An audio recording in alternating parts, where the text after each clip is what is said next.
Gareth Harte of Telios. How'd you get started in the wonderful world of cybersecurity and technology and all the fun buzzwords we uncover? Sure. So I've been an engineer for about 13 years now, and worked at a lot of different industries. Most recently, located here in Wilmington, North Carolina, I worked at a bank called Live Oak Bank, and we did mostly small business loans.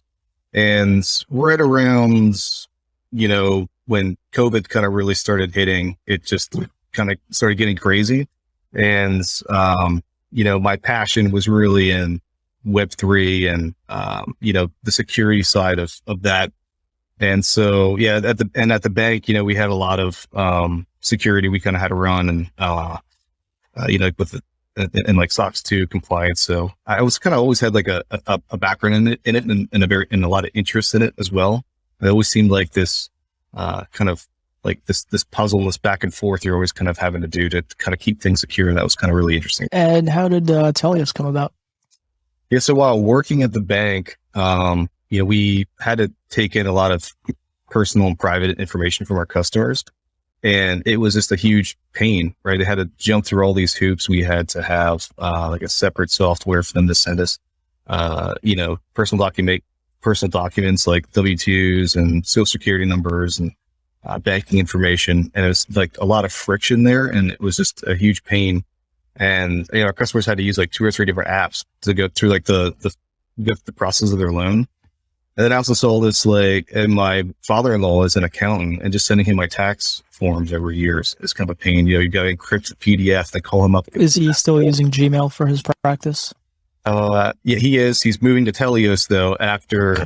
Accountants are the worst perpetrators of lax cybersecurity. I can't tell you how many times I've walked into accounting firms and they're still running Yahoo, Gmail, or it's like that in a lot of places. It's because it's so hard, I think, to do it the right way. Like there's so many things you have to stay on top of, and it's just easier. It's like, they're cheap. Yeah, they're cheap. They're just cheap. Yeah, that's what I realized. I mean, they've always done it that way, so for them, it didn't make any sense. And again, you're right in the sense it is filled with friction. So until they can get to that point where they can reduce the friction, they're probably not going to change. Yeah, no, I think you're absolutely right. And that's kind of where it all started. And started playing around with some peer-to-peer tech called Hypercore protocol, and I found that just really fascinating. And so it's potentially solving a lot of these problems. And so kind of just started playing around with the tech and started building some prototypes. And then, like I was saying before, like right around COVID hit, I kind of saw the need, with everyone's lives going more online and more remote, I saw this need for security like this to be like higher than ever, right? And we kind of saw this with Zoom.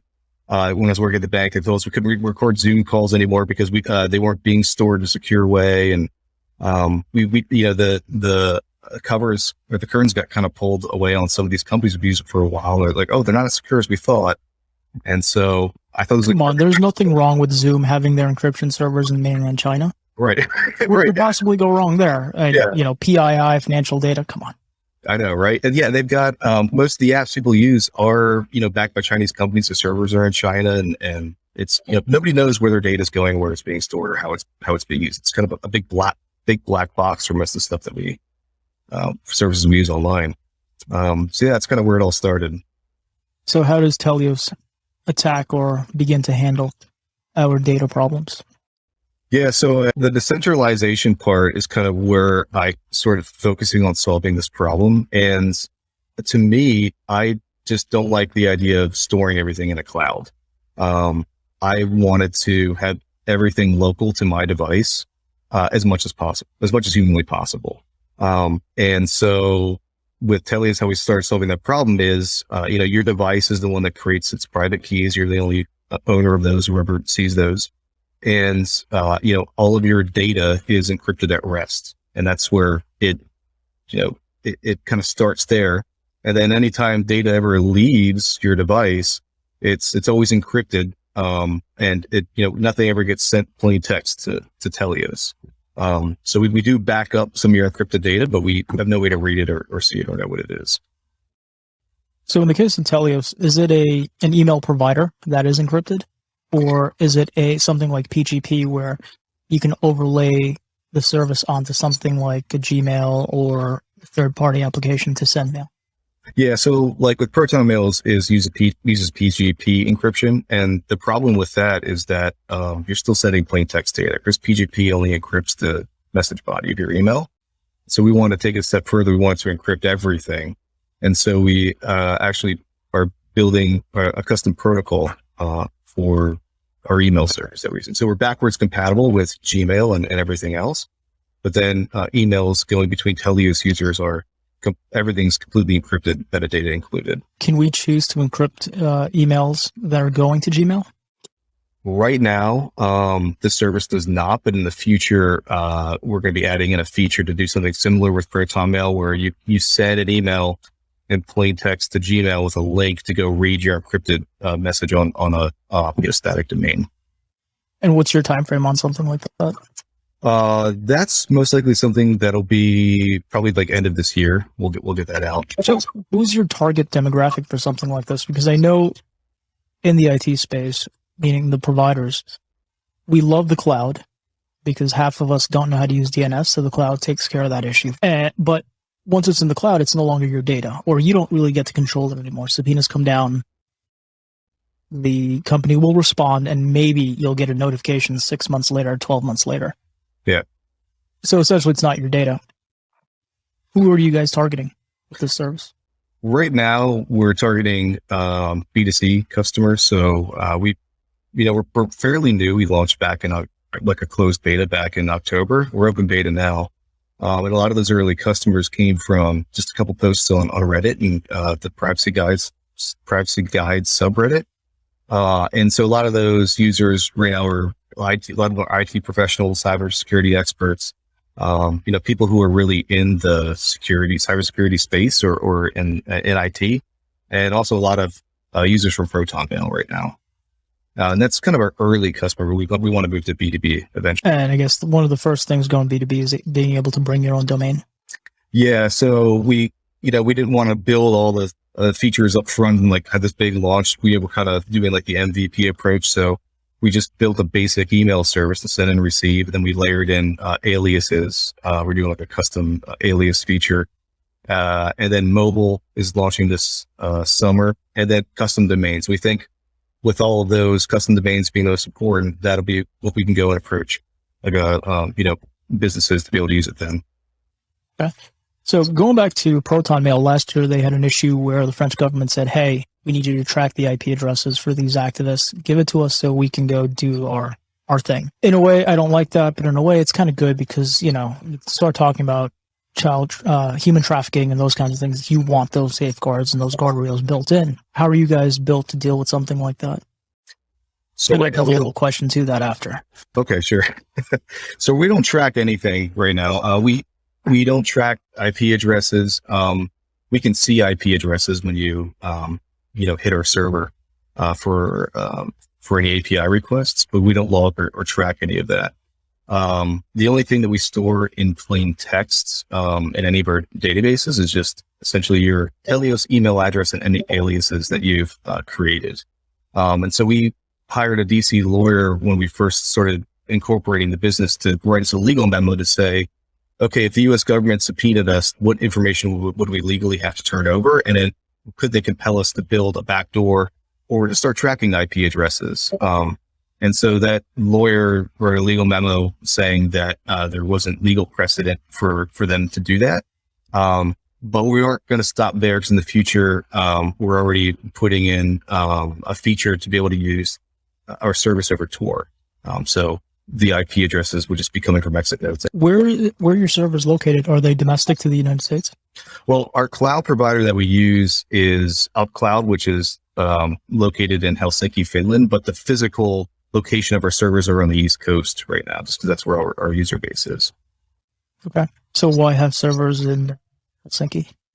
Well, so UpCloud, so it's hard to find cloud providers that will let you unblock ports to send out emails. So they were one of the ones that would allow us to do that with certain permissions. And so And plus they had clean IPs. A lot of times if you try and set up your own mail server, you try and unblock port 25, it'll be flagged as malicious because other people have just used that server to spam, send out spam emails. How are you guys going to deal with the inevitable fact that the ransomware operators will start using you as they do Proton Mail?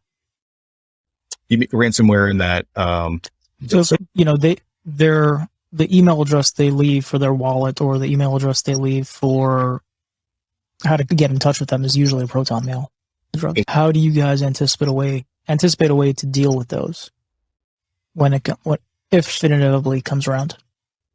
So are you saying like ransomware in that they lock you out of your email? Well, no, ransomware operators, Conti, Revil, or whatever iteration they are now, when they put the ransomware note on your computer, they're like, hey, you can contact us at, xyz@protonmail.com. Yep. And it's getting really hard to stop them from using Proton Mail infrastructure because anyone can sign up. Have you guys taken that into consideration? Yeah, I mean, to prevent the operators from using your service? It's like a really slippery slope in my mind, right? Like the minute you start opening that can of worms, like you can use it to stop bad things, but then it also opens it up for governments to come in and stop legitimate things as well, like reporter anonymity or whistleblowers. And so I think we're taking the stance of we don't want to track any of that, by default, and we're going to kind of play it by ear. I think as we kind of mature and we kind of like start figuring things out. I don't have the answers to all of that. That's just sort of the stance we're going to take by default and just kind of see where it evolves from there. Okay. Is multi-factor authentication on by default? It's actually it's not a thing that we really need to think about right now because the only way to actually log into your Telios email is through your actual physical device. There's no web portal like in Proton Mail.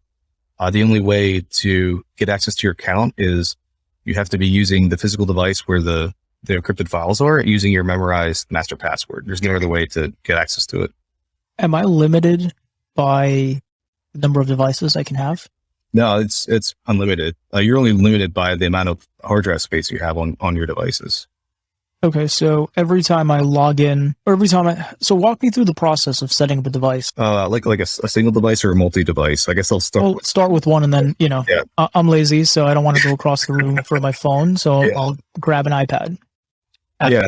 So how it works at Telios is you first create an account, let's say on your desktop, and during that account creation, you're creating public and private keys that sort of are encrypting the data for your account and deciphering it. And so what we do is we're using something called Hypercore Protocol to essentially take all of your devices where your account exists, and they sync their files and databases in real time in an encrypted manner. So all the data going over the wire reaching all your devices is encrypted, and all the devices have a shared and symmetric encryption key that allows them to read the data that they're all shared between. Okay.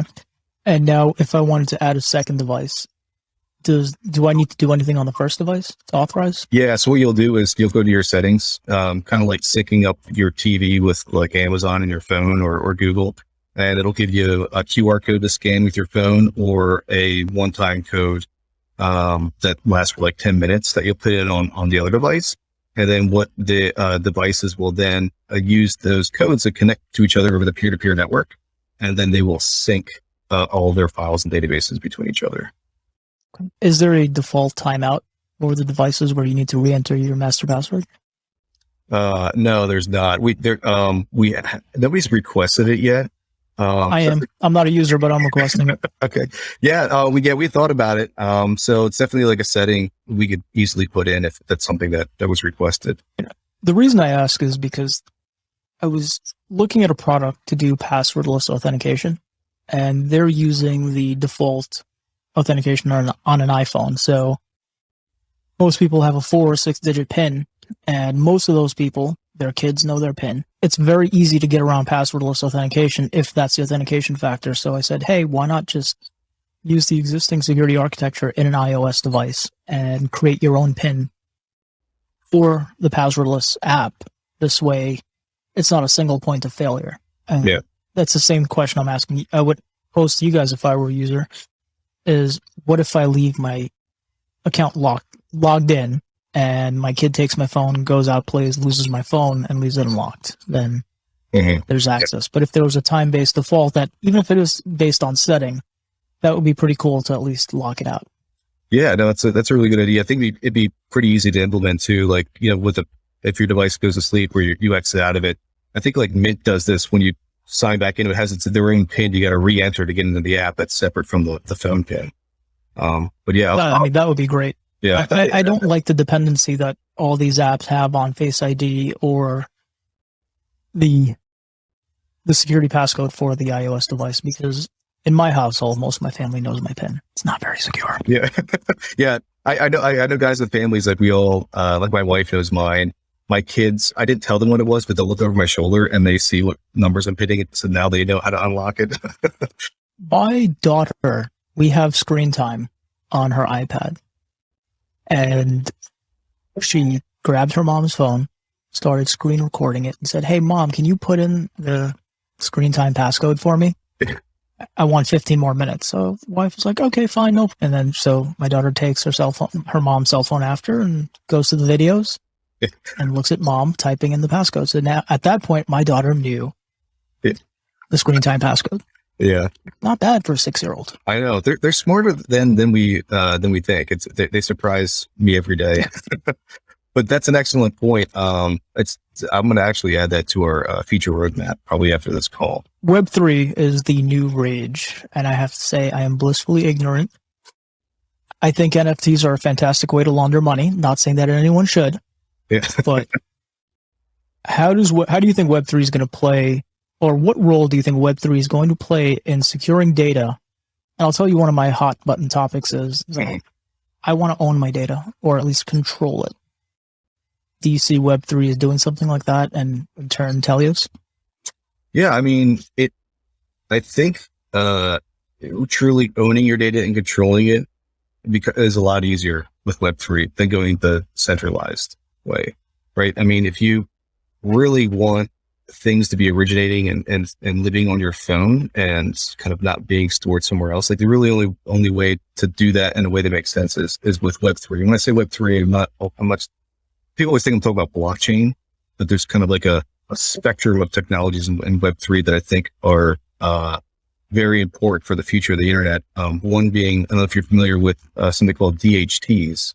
As I said, blissfully ignorant of every and anything Web3. So really high level. And so Telios operates over a DHT. And what DHT stands for is a distributed hash table.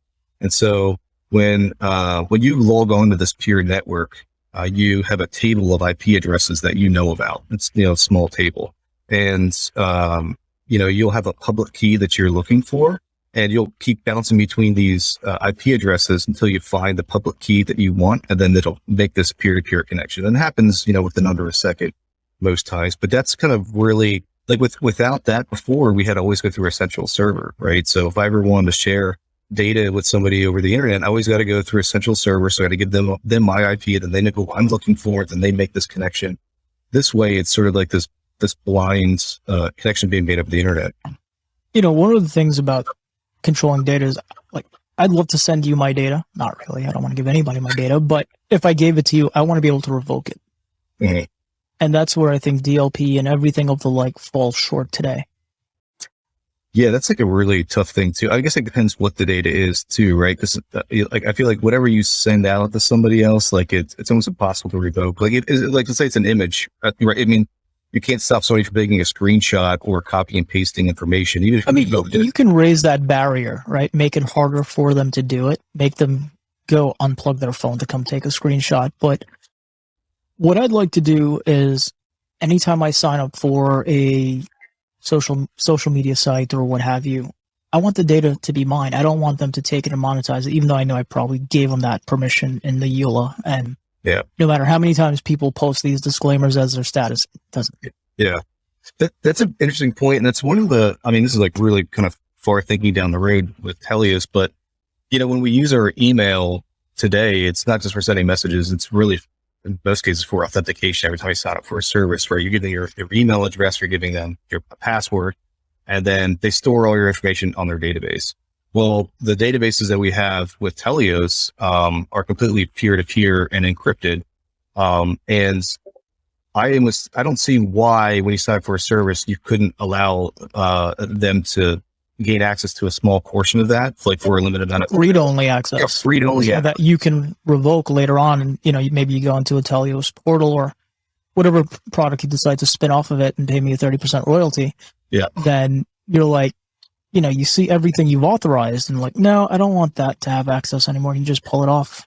Yeah. I think that's where I'd like to see something like this go. Well, not Telios, but Web3 in general. Yeah. I think it'd be amazing if every time I sign up for a service, I'm using a tool. It may not be Telios, but let's use Telios in this example.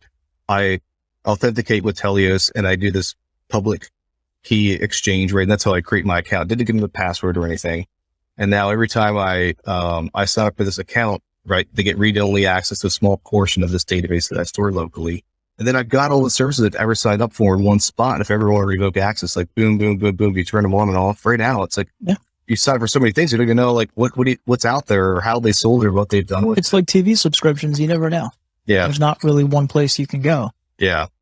Taking that one step further, I'd like for this third-party application, let's call it Facebook. I sign up with Telios. I give it Facebook access. I would love for Facebook to ask me for my permission to share my data that I shared with them.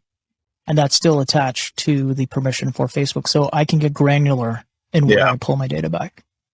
Yeah, that would be, you could probably do that with, some key encryption there, if they're getting like limited one-time access and you want to revoke access, you don't like the way they're sharing it, you can, rotate your keys. Now they don't have access to it anymore. Oh, not even without having to rotate keys, because then you break something down the line. Well, I'm talking about getting really targeted and saying, Chrysler, are they even still a real company? Anyway, Chrysler got something from Facebook, but I don't want them to have it, but I want to leave Facebook in play. Mm-hmm. I should be able to just revoke the permission for Chrysler. Yeah. That completely breaks the online ad. Yeah. I don't think any of the big guys would really want to do that because they syndicate and sell the data 10 ways till Sunday. Yeah. We thought of, we're always like talking about, what the future could be and like different ideas for this stuff. You wonder too, if there's like a better monetization model that's better for the companies that want to sell data. So like, let's say, you somehow broadcast that you have a certain data that advertisers are interested in. They don't know what it is. But you can choose to sell that to them for a price, right? And they would have to pay you for it individually, but they would have to come to each person and just like buy this bucket of data that they want to use. And, they would pay you for that. And it's like, so it's very transparent in what's being bought and sold. I think that's like a possibility. And that would play well with you controlling who has access to your data, because then you can say, I don't like you. I'll charge you 3 times the price. Yeah. It's up to you if you want to pay for it. So back to Telios. How many users do you guys have? We've got a little over 1,000 active users. Okay. Yeah. So yeah, we got a little over 1,000 active users right now. So, we haven't really done much marketing with it yet. We've just been kind of a lot of word of mouth. We just had an AppSumo campaign that launched, on Monday. So we've been getting a lot of new users from there. But we're not pushing it too hard right now because again, we don't have the mobile app out yet, and then the custom domains. After that, we'll be investing more in marketing and getting more users. Is this a freeware app right now, or do you have to pay for it? No, it's free. We give you 5 gigs to start out with. And I'm not even being sarcastic. I use a paid service, and I won't even name it on here, but they give us 500 megs. Yeah, we actually. I don't know if you're familiar with a service called Filebase. Yeah. So we use Filebase for, storing a lot of static data, your static encrypted data. And we can store, they charge us $5.99 per terabyte, which is insanely cheap.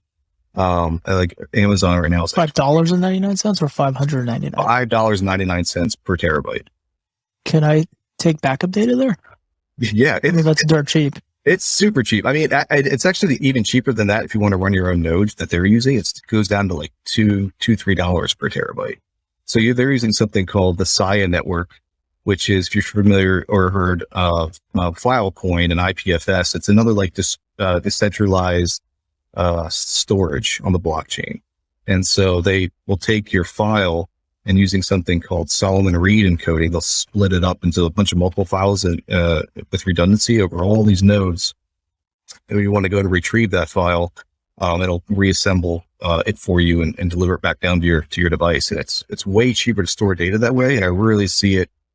I don't know why anybody would use S3 with how cheap this is and how reliable. They probably don't know about it. And then who doesn't know about Amazon at this point in time? Amazon, Azure, I think Amazon hit critical mass a lot sooner than Azure did, I think. I think Azure is really just finding their stride, and I have no doubt there will be a mass movement from Amazon towards Azure.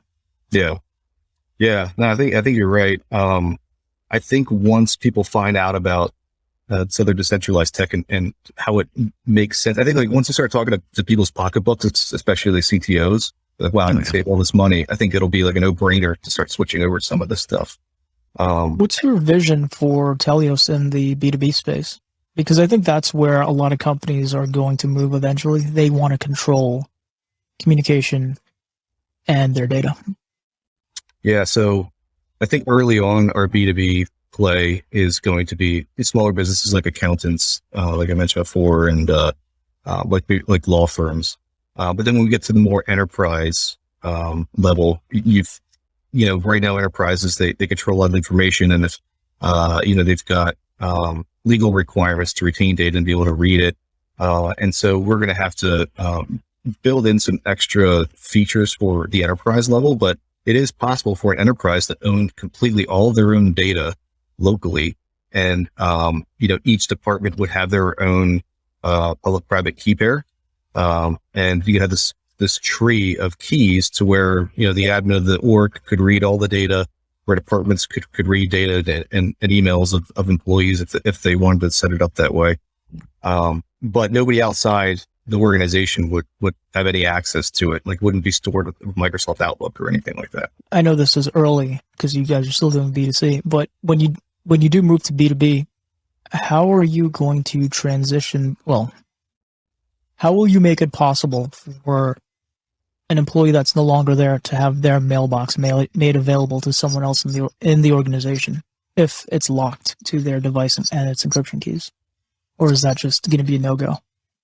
Well, so you're saying if I'm an employee working at Acme and I quit and it was on my personal iPhone device, like I signed in with it now. Well, no, let's say, you have an assistant and you shit can the assistant. You're like, you suck. You're fired. Goodbye. My words, not his. How do you access that email, or how do you give that person's replacement access to those emails? So how Telios works today actually is, I didn't kind of mention this before, but we seed all of your encrypted data almost like a BitTorrent file, right? So if you're not online and you get an email, or you send an email to somebody else and you turn your device off, you're still able to grab that encrypted data from this seed peer that seeds all of your encrypted data. So if anybody left the company, that seed data is retained there, and you could go and pull that down. And if you've got the keys, you can, decipher everything in there. Right. But in case, let's say you have a bad breakup with an employee, and maybe this is thinking too far ahead because you guys are still doing B2C. Yep. And you don't have the device. They threw it in the ocean and you don't have the master password. That entire mailbox is gone at that point. Well, no, so what I'm saying is all of the... Or accessing what's in there. Oh, no, you would still have access to everything in there because it's all the encrypted data is seeded and backed up on like a clone peer drive with like the,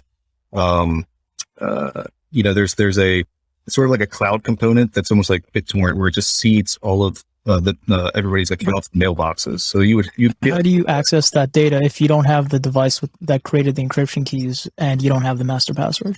Well, at an organization level, you would have the highest level key to which you could derive and recreate their public-private key pairs. Okay. And do you guys have a calendar component? No, that's on our roadmap. It's just not as, kind of top of mind as the other like things like custom domains and mobile right now. But I think if you go B2B, that's one of you need to have that because I don't see any business using a platform where they did a whole separate thing for calendars. Yeah, the long-term vision is like calendars and also file transferring. So like Dropbox like functionality. So you could actually, this is where the accountant thing comes in, like I was mentioning before. Like Right. if I wanted to request information from you in a private, secure way, you're not even a Telios user, I could use a white labeled subdomain link that I get with my account with like a one-time use public key in the address, and you could go and drop files in there, and it gets streamed right down into my drive. You could also share files in the same way too with these links in between other users. It would be really cool if you can build DLP into the file piece. That way, even if I share a file, I can revoke access to that file as long as it's done through the Telios platform. Yeah, that's an interesting idea. I'm not as up to date on the DLP tech, but it's something I think definitely worth looking into. I think it's a key differentiator because anyone can send data, anyone can encrypt data to send it, but then you and I both know once you send an email, you can't unsend it. Sort of, but I see a lot of I sent where they're like it waits for like 5 or 10 seconds, and then you can revoke it, which never sends it out. But yeah, it never works though. I've used it. I've had people try using it on me, and it's just like I get the notification so and so wants to revoke or recall this message, and I'm like, I've read that message 5,000 times in the past 30 seconds. So, adding, sorry, go ahead. I was going to say on the Telios protocol, the way we send emails over the network, if I sent you an email and you weren't online, or even if you came online and never synced that email down, you could technically revoke it at any point in time up until the point where you try to sync it or read it. You could call that email back. No, but that would be what I'm talking about is on the file side. Like, you send your accountant your books and you're like, hey, take a look at it, do what you have to do. Okay, you filed my returns. I don't want you to have that data anymore because I don't trust your security standards using Yahoo Mail. Yeah. You can just pull all that data back or revoke their access to the data. Yeah. I'm wondering too, like if you had like a Google Docs like component where you were just streaming file data through almost like a web computer, like when you're using Google Docs and you can like read a PDF, but then you can revoke access to that PDF or that Google spreadsheet. You could do something similar to that, where you're not sending them the entire file. It's sort of like this session that you're both in, reading a file. Yeah. I mean, listen, the technology behind it, I am too dumb to figure that out. I just come up with harebrained ideas for vendors to try to build for me, and I'm like, yeah, you aren't fast enough. I'm moving on. Yeah. No, those are great ideas though. And this is like the kind of the fun thing about building these startups is like, you think you've got an idea of what you think is cool and neat. And then you talk to a wide range of people and users, and they'll give you even better ideas. And like, oh yeah, I really like that one too. And I think some of the companies, their hubris gets in the way and they think that their ideas are the best and they don't have to build those things. No, that never happens. Come on. I've never walked into a prospect thinking I was the greatest thing since sliced bread. What are you talking about? Oh yeah. Yeah. One of the things I'd like to see on any platform is built-in retention policies where I can set how long data types are stored. Mm-hmm. Coming from the financial world, I'm sure you've had many run-ins with Sarbanes-Oxley. Yep. And that basically, amongst other things, defines how long data has to be kept. Yeah. Accessible.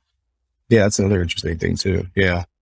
Yeah, there's so many, I think going Web3 and going the way of like really having more control of your data and using this peer-to-peer tech and stuff that isn't centralized, I think it makes doing these sort of things easier in the future too, right? Because I'm not all of a sudden dependent upon a central authority to make sure they delete something that I've set a data retention policy for. Maybe there's a bug in the code or something, or maybe I don't know, they're doing something nefarious with it. I'm always like putting my trust in somebody else to do what they say they're going to do.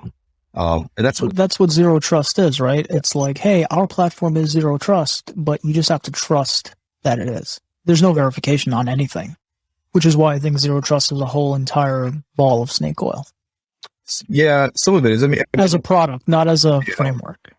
Yeah, yeah. I think the really cool thing that's come out in like the last, this past decade is like smart contracts, where what the software says it's going to do is verifiable by everybody, and you can go and check these what these smart contracts are doing with your data and what they say they're going to do.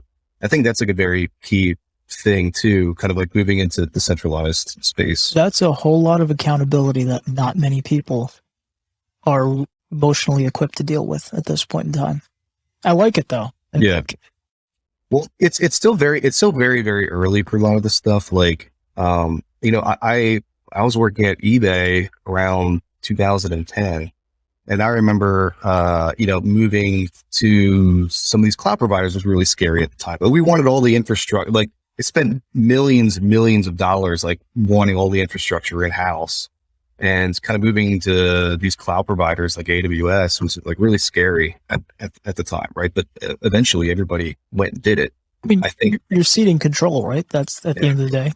Yeah. If you can't cryptographically secure the data from outsiders, then you don't own your data anymore. Right. Absolutely. Yeah. 100%. Like, I don't think I would really use anything that says it's trying to secure my data without me creating the key for it. Well, you know, I'm happy you brought that up.